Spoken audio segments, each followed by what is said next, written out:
बारी पहन दूंगा, आप उनकी करेंगे।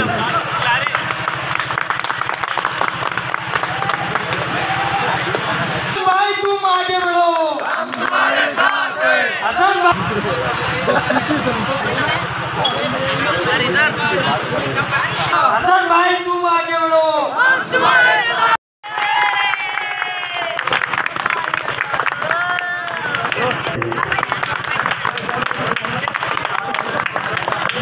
हमारे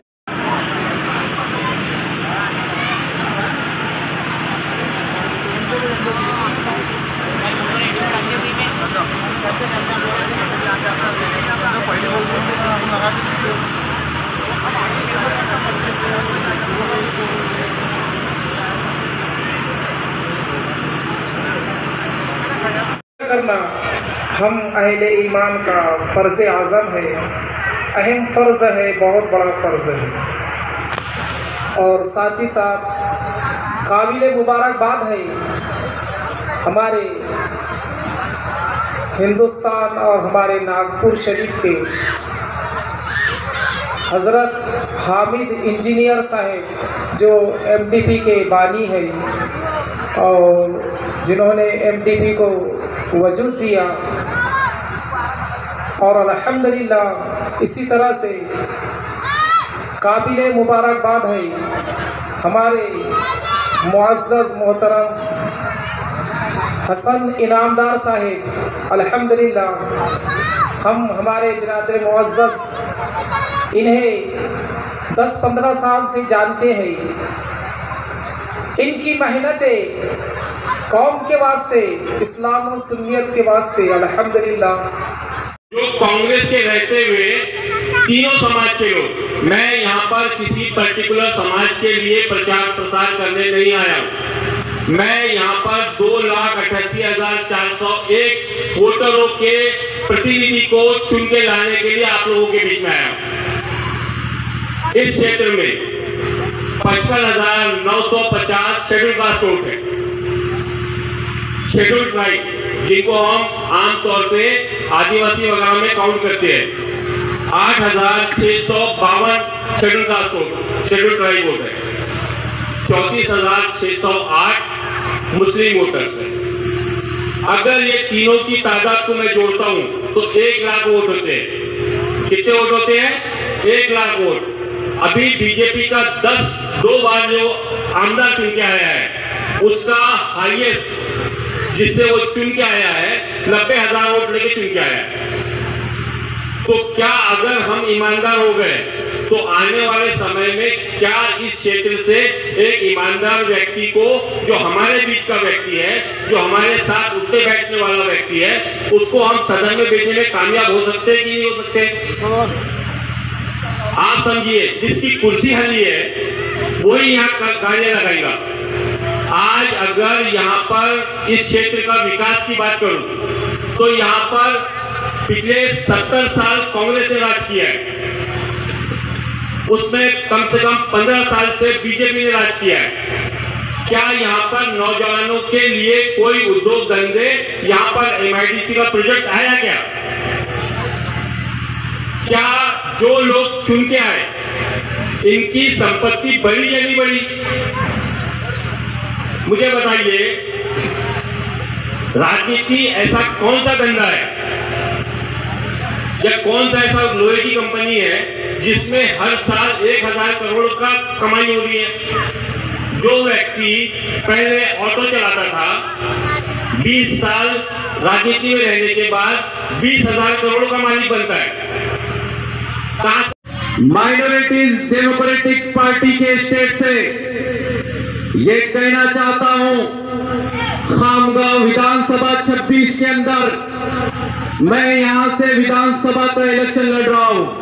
आप सबको पता है कि यहां पर जितने कैंडिडेट खड़े हैं ये सब के सब भ्रष्टाचारी और जालिम है। इन्होंने हर समय हमारे यहाँ की जनता को लूटने का और चूसने का काम किया है। आप कांग्रेस या बीजेपी, ये दोनों देश को राज्य को और गांव को, ग्रामीण के हर क्षेत्र को बेचने का और लूटने का काम किया है। इनके नेताओं को देखो, ये जब आते हैं आपके दरमियान में, उसके पहले ढोल, ताशे, दारू की, शराब की बोतलें पिलाकर और आप लोगों को नचाकर वो स्टेज पे बैठते हैं। आप आज भी जागरूक नहीं हुए।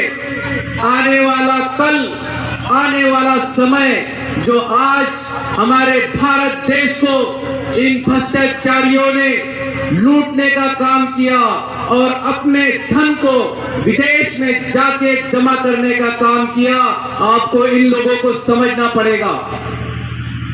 ये बीजेपी जिस तरीके से बात कर रही थी कि देश के अंदर हम जो काला धन बाहर है उसको लेके आएंगे, बीजेपी ने 1% भी काले धन को बाहर लाने का काम नहीं किया, बल्कि पूरे देश को बेचकर विदेश की बैंकों के अंदर इस देश के पैसों को, किसानों के पैसों को चुरा चुरा कर जमा करने का काम किया। जो कांग्रेस ने 70 सालों में किया, वही 15 साल से बीजेपी कर रही है। ये दोनों बदमाश किस्म की पार्टियां हैं जो गरीबों का खून चूसकर अपना धन जमा कर विदेश के अंदर अंग्रेजों के पास अपने पैसों को ले जाके जमा कर रही है पड़ेगा। और आपको अच्छे लोगों को लाने के लिए अपना कीमती वोट देना पड़ेगा, जब ही अच्छे लोग सत्ता में आएंगे और देश का और राज्य का विकास करेंगे।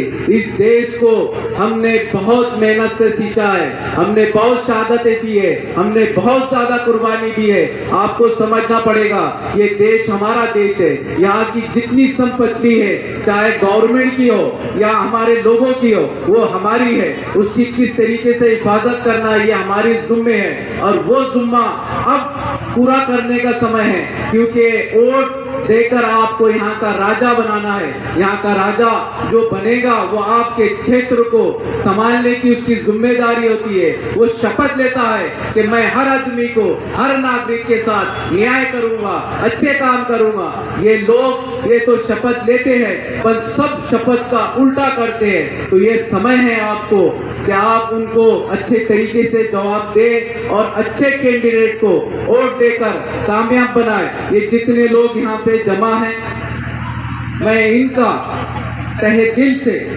इस्तेकबाल करता हूँ कि उन्होंने मेरी बात को यहाँ पर सुना है, क्योंकि अच्छे लोग